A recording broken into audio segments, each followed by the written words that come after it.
hear a lot from me on this tour because the veggie team is down a person. So I'm the new fruit and vegetable specialist, as Corey mentioned, but so I vacated a position. So Gordon and I are working together, working to hire somebody to fill my vacated position. What that means, but you're going to hear me like 4 times on this tour, so sorry. Um, So the first thing I'm going to talk to you about is the Lima Bean breeding program. The goal of the Lima Bean breeding program at UD is to develop varieties that can be used in commercial production in Delaware and in this region. Um, the varieties that are available and are in use were mostly bred in the western part of the country. That's where they've been selected, and they're not particularly well adapted in some ways to uh, our conditions here. The two main things that I've been focusing on in recent years as far as traits of importance for all of the classes that I'm working on are heat tolerance and root knot nematode resistance. So the reason for the focus on those two traits is because we don't have a good way of dealing with heat stress besides growing heat tolerant varieties because we can't fix the weather. And we also do not have good management techniques, chemicals for dealing with root knot nematode. It's plant pathogenic nematode that has a very wide host range. It is hard to rotate away from crops that are going to be boosts. And it is an increasing problem as people have lost management techniques that we used to have, which probably is good that we're not fumigating with cyclophoramide anymore. But and also as we have milder winter weather, there's more overwintering.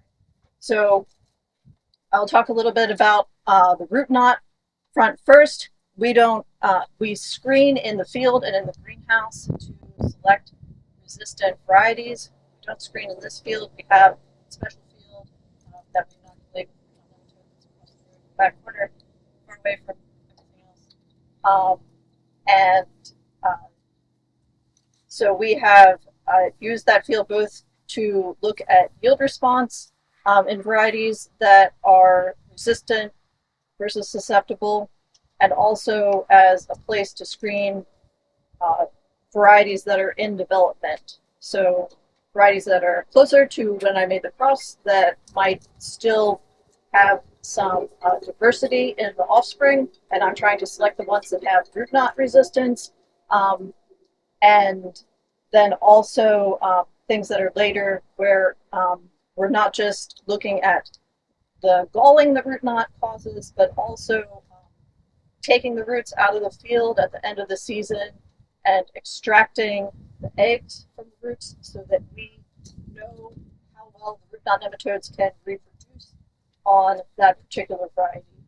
The genetic control for the galling response to root knot nematode is separate from the genetic, the genes that control whether root knot nematodes can reproduce on the plants or not.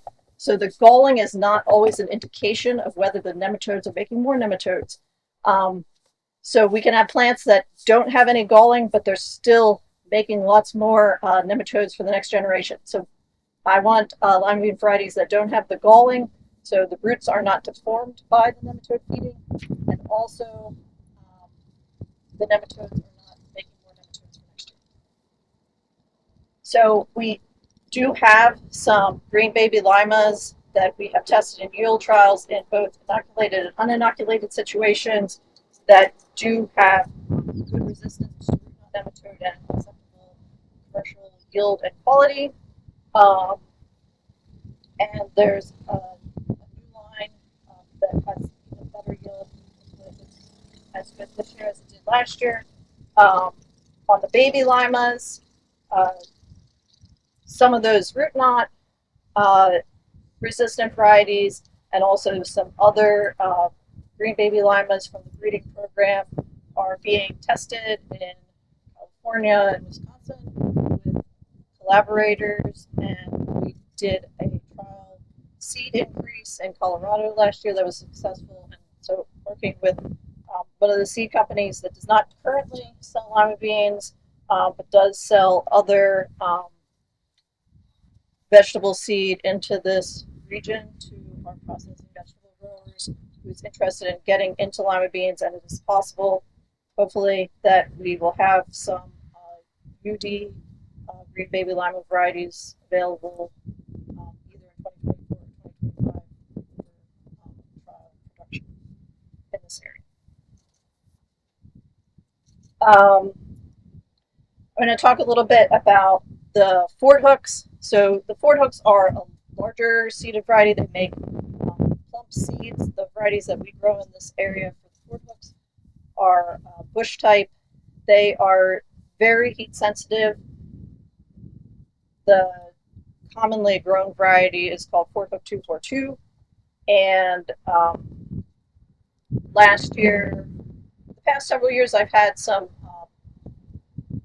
vastly improved green seeded Ford Hook varieties. Seed availability and trying to get those into commercial production and availability is a little bit more challenging because the seed production for Ford Hooks has historically been in this very small region of California. I mean, they they have water problems in California, as you know, and decrease in lima bean acreage, and there's just a lot of hurdles to get seed produced, and it's very challenging to produce those large seeded lima beans in regions that don't have an incredibly long growing season.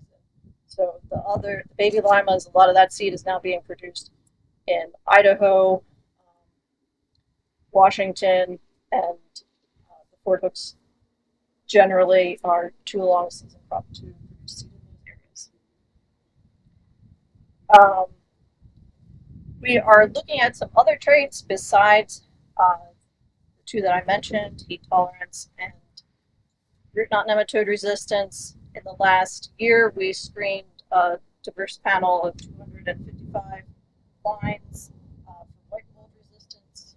White mold is another problematic disease that we have that affects lima beans in this region and is somewhat difficult to manage. So we have the very first lima beans that you passed on your way down here is a small plot where we are going to inoculate in the field with white mold. The screening that we did was a greenhouse screen.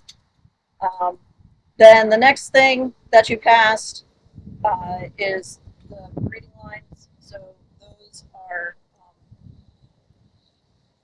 varieties in development at various stages, and I will be collecting seed out of that plot in October, making single plant selections based on visual evaluation.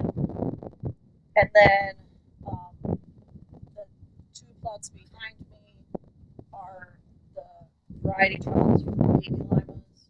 The one directly behind me is the trial of varieties that have been in trial before and passed the test the first year, at least. And then this trial over here is the first year trial. So all the material in there is being yield trialed for the first time. There are over 100 trial varieties out of the breeding program that are being tested for yield this year. About 40 of them are also being tested for yield in the root knot trial across the road. And then the next thing up is the Ford Hook trial, and behind that is population that's part of a project to try to utilize more diverse lima bean germplasm. So lima beans, wild lima beans grow throughout Central and South America, and they were domesticated both in the Andean region and in southern Mexico, Central America, and in their sort of native range, lima beans inhabit ecosystems that are hotter and more humid than common bean. So that's like snap beans, kidney beans, black beans. So it is likely that in the diverse lima bean germplasm that's out there, there are traits that we want for heat tolerance and disease resistance, and we want to be able to utilize that. Part of that is trying to understand the genes that control photoperiod sensitivity, which makes the plants not flower under our summer conditions, and also traits related to cyanide production. You might have heard the lima beans make cyanide, especially the wild ones. You don't want to eat those. The domesticated ones shouldn't have cyanide in them, but when you start making crosses with diverse germplasm, you want to make sure that you're not making poisonous lima beans. So that's another part of that project, is to try to understand the genetics behind some of those important traits that keep us from utilizing the diverse germplasm, so that we can keep the things that we want that are useful and get rid of the things that we don't want. Okay, Corey, how am I doing on time? Should I switch to snap beans? Okay, does anybody have any questions about lima beans? I got a question. Yes. What rows are those right there? 30 inches. Okay. We were planting at 30 and we went down to 15. Uh-huh. And they're too hard to pick by hand. So we've gone back to 36 and we've had better success. We did it 30. So, and what type are you growing?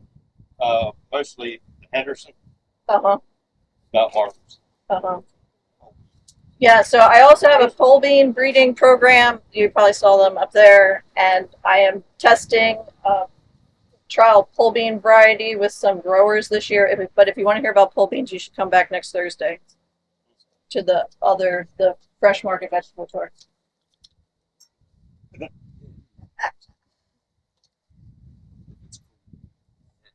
Okay, any other questions on lima beans? Have any problem with deer eating them? Okay, the pole beans only, but the baby limas tend to have like cyanide in their leaves, and the deer leave them alone. Hendersons have not pollen. Yeah, but they love snap beans. I once planted a snap bean trial in the middle of a lima bean field, and the deer found those snap beans. I couldn't collect any data of it because they did not bother the lima beans. Okay, we ready to transition to snap beans? Do you have to introduce me for that, or just keep talking? Okay.